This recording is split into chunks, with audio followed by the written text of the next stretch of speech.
O Senhor esteja convosco. Proclamação do Evangelho de Jesus Cristo segundo Mateus.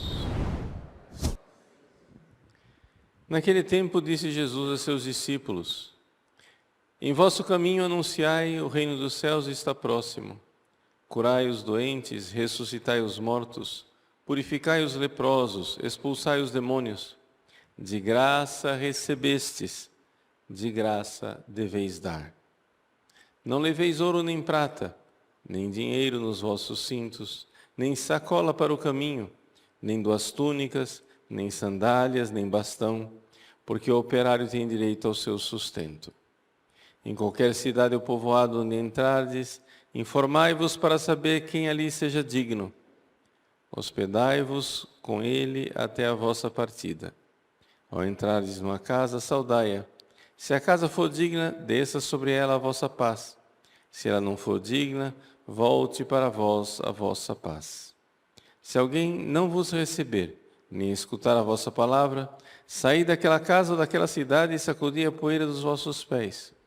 Em verdade eu vos digo, as cidades de Sodoma e Gomorra serão tratadas com menos dureza do que aquela cidade no dia do juízo. Palavra da salvação.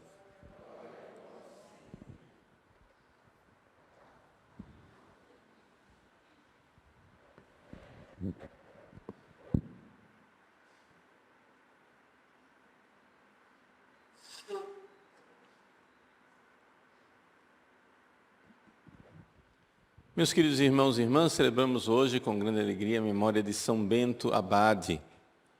São Bento pode ser realmente chamado de pai do Ocidente. Ele, sendo somente um leigo, instituiu uma regra para a vida monástica que verdadeiramente mudou toda a história da Europa e, portanto, mudou também a história, né, de Portugal e do Brasil. Quem foi São Bento? São Bento viveu já no final do Império Romano. O Império Romano já estava decadente. O cristianismo estava crescendo, já não havia o martírio, os cristãos já não eram perseguidos e martirizados, mas de lá do Oriente, né, do Egito sobretudo, vinha a notícia de que pessoas, homens generosos, queriam se entregar a Deus e se entregar completamente, como se fossem mártires, para viver para Jesus, rejeitar o mundo e fugiam para o deserto. Bento, ao receber esta tradição que vinha do Oriente, resolveu então também ele se dedicar a Deus como monge, como eremita. E assim ele foi morar, né, numa espécie de caverna, né, perto da cidade de Subiaco, na Itália. E ali, um amigo dele sempre levava comida para ele. Simples, assim, fala comida, mas no fundo ele levava somente pão, né? Levava um cestinho com pães, descia naquele cesto o pão, e muitas vezes esse amigo, quando puxava o cesto de volta, ele ainda tinha os pães intactos, porque Bento tinha jejuado. Embora ele vivesse como eremita escondido numa caverna, a fama de santidade de Bento se espalhou. E ele, então, começou a ser importunado por homens que diziam que seja nosso líder, né? Nos dê uma regra de vida. São Bento não queria nada disso, mas viu naquilo a vontade de Deus e então escreveu a grande regra monástica, a regra de São Bento. que é caracterizada por uma moderação e uma sabedoria, uma grande prudência. Enquanto outras regras de monges eram muito severas, muito duras, a regra de São Bento é caracterizada pela moderação, pela prudência e, sobretudo, pela figura do abade como sendo o pai espiritual daquela família monástica. E assim, Bento, que antes era eremita, tornou-se fundador desse estilo de vida monástica que a gente chama de vida cenobita, uma vida comunitária, uma vida em que os monges vivem debaixo de uma regra com o seu abade. Por ironia, né? Aqueles mesmos monges que suplicaram e pediram a Bento que deixasse a sua vida de retiro para ser, para eles, o abade, começaram a não suportar a regra que Bento tinha lhes dado. E resolveram, maus monges, resolveram colocar veneno na bebida de Bento para que ele morresse. Vamos nos livrar desse abade miserável que está exigindo de nós conversão e está exigindo de nós mudança de vida. Vejam que coisa irônica. Bento estava lá sozinho na caverna dele, servindo a Deus. Ele não tinha pedido para ninguém ir lá importuná-lo. Os próprios monges vão lá, pedem a ele, nós queremos seguir, nos dê uma regra, nos dê uma regra. Quando Bento finalmente dá a regra, eles querem colocar veneno para matá-lo. Vejam que não é pouca coisa. Você pode ficar revoltado com seu pároco, com seu patrão, né? Com o chefe da sua família, mas colocar veneno para matar é uma falta de conversão assim considerável, né? Mas o que acontece é que os monges estavam sendo atormentados pelo demônio. E era exatamente essa a realidade em que São Bento, antes de beber o cálice com a bebida que lhe era oferecida, traçou o sinal da cruz. Leigo, hein? Leigo. Traçou o sinal da cruz sobre o cálice se quebrou e saiu de lá uma serpente. Não é?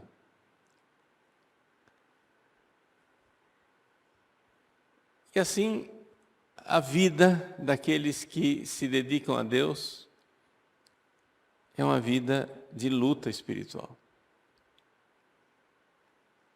Aqui São Bento está nos mostrando aquilo que está escrito no livro do Eclesiástico. Meu filho, queres se dedicar a Deus? Prepara-te para a provação. Não pensemos, não nos iludamos, que quando nós fazemos nossa decisão por seguir a Deus, nós vamos estar bonzinhos, tranquilos e serenos. Tem gente que tem essa ilusão, né? A pessoa estava na vida de pecado, na vida miserável, e diz, eu vou me converter, vou para Deus porque aí minha vida vai ficar boa. E de fato a vida fica boa, no sentido profundo da palavra. Uma vida que está indo para o céu, uma vida que deixou a maldade e abraçou a bondade. Mas, não nos iludamos, o inferno odeia essas decisões. Então, prepara-te para a provação. São Bento é conhecido, exatamente por essa sua luta espiritual, numa luta que salvou muitos. Através da sua regra, milhares, literalmente milhares de mosteiros, espalhados por toda a Europa e depois pelo mundo, foram um caminho de salvação para os monges e para toda a população que estava ao redor. Os mosteiros beneditinos foram como que uma rocha firme no meio da Europa, atormentada pelos bárbaros, pela má evangelização. Os mosteiros foram a rocha firme que foi conduzir as pessoas para o Evangelho, para a conversão, para a vida com Deus, nessa luta, nessa batalha espiritual. Muitos gostam de carregar a medalha de São Bento, uma medalha que contém exatamente um exorcismo. Ela ficou muito famosa porque, como sacramental, é um sacramental bastante eficaz na luta contra os tormentos e as insídias do demônio. Não é? Nessa medalha está escrita, não é? Crux Sancti Patris Benedicti. É a cruz do Santo Pai Bento. Não é? E ali contém um exorcismo, né? Que muitos gostam de recitar. Vade retro Satana, non consuademi vana. Afasta-se, Satanás. Né? Não me seduzas com as coisas vãs. Sunt mala quelibas.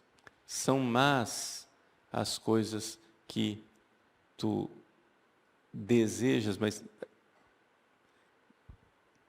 que apetece ao demônio. Né? Ipse venena bibas. Bebe tu mesmo os teus venenos.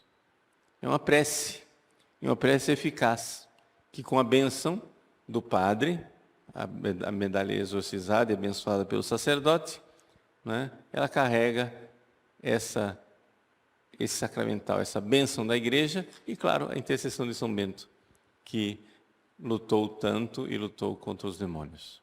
Vamos então pedir a Deus, nosso Senhor, que, entrando no serviço de Deus, estejamos prontos para essa luta.